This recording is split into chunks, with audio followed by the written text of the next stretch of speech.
Аварите, јаде астораци. Значи имавме култура.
Стојановски беше во гора, Тихомир Стојановски беше во гора, во Косово, во Албанија и не знам каде, не знам што му е на тој Тихомир Стојановски. Внатре во Македонија, во Черепот, дали тој само е македонец или сите ние други го поддржуваме во неговата македонщина? Вика, ние со песна војуваме, со песна победуваме, ние сме единствени, ние се 1 милион, ние од 20-30 на илјади, но ние жртви нема да дадеме, оти ние не одиме да убиваме, одиме да го просветиме и да го просветлиме светот. И кога ќе се вратиме, да знаат дека Македонија е звезда што ги просветлува сите, а Македонија е една и единствена. Оти само таа, единствената никогаш во милионите години не го сменила името. Другите се викале Зета, Рашка и така натаму. А Македонија останала Македонија и ќе биде, и ќе остане, и со нас и по нас. А слушајте ги, тапаните и зурлите, оние што пред фалангата го минаја и Инд, и Ганг, и стигна да водат војна со индискиот крал, онај големиот со П, Пор, што сите го знават, ама и Пор признал дека се војува и се победува со ум и со култура, а не со стрели, со пиштоли и куршуми, а најмалку со атомски бомби. Вие, ќе им кажем на сите, дека дојдов да ви кажам дека напишав текст за гревот, историја. Не ние што ја правиме, туку другите што ја правиле низ милениуми кон нас.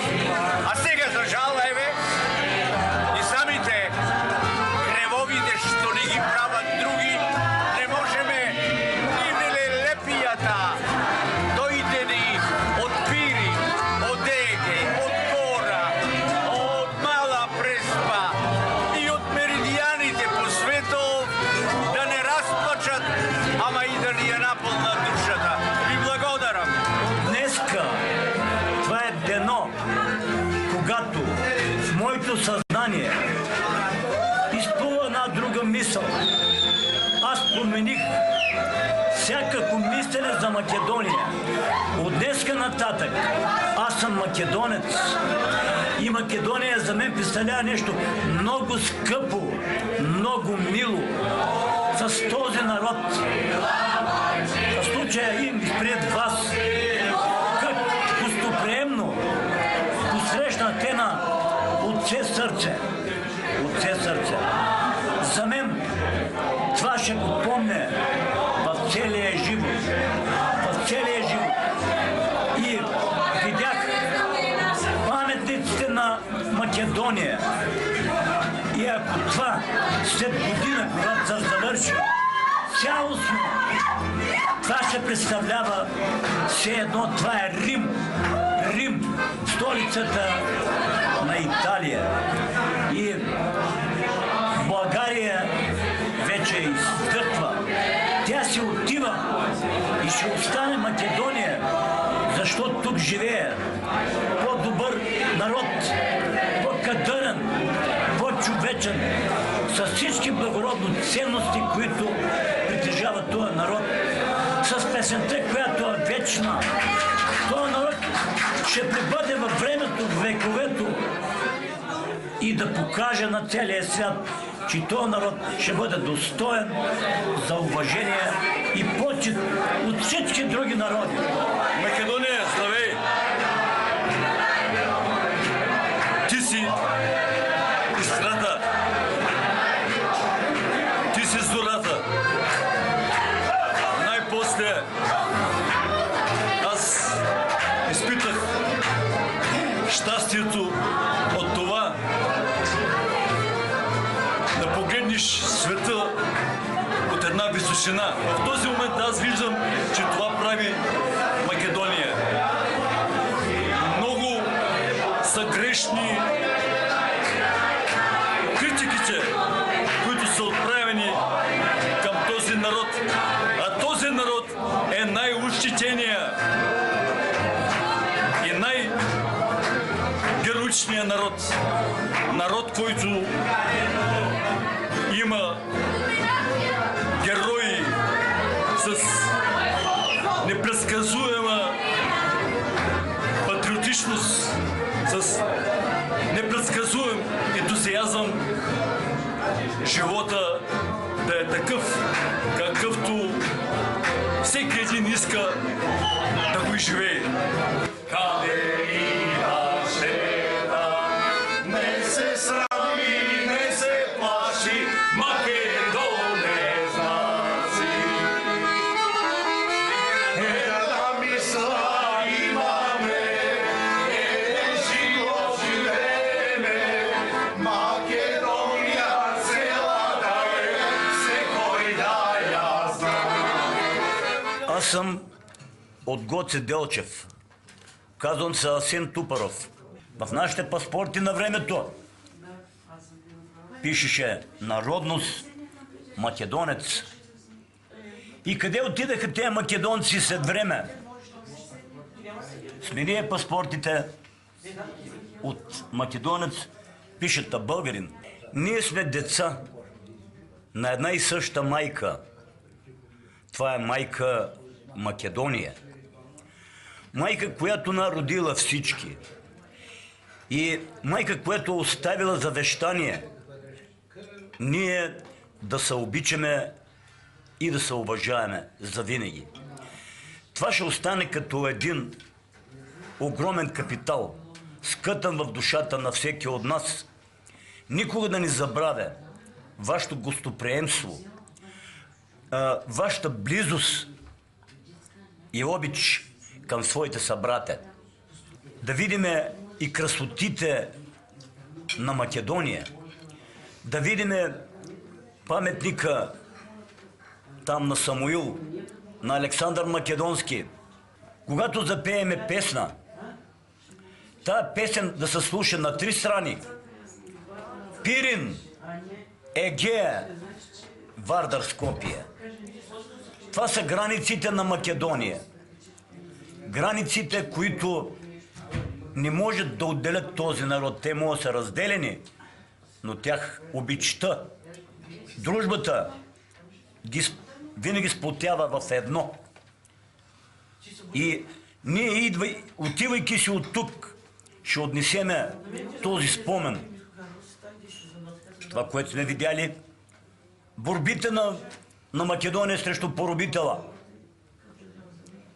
В този музей, вчера, където бяхме, аз останах толкова възхитен, толкова доволен, че можах наживо да видя всичко това. И за бъдеще, нека тази дружба просъществува във времето, да не се забравя никога.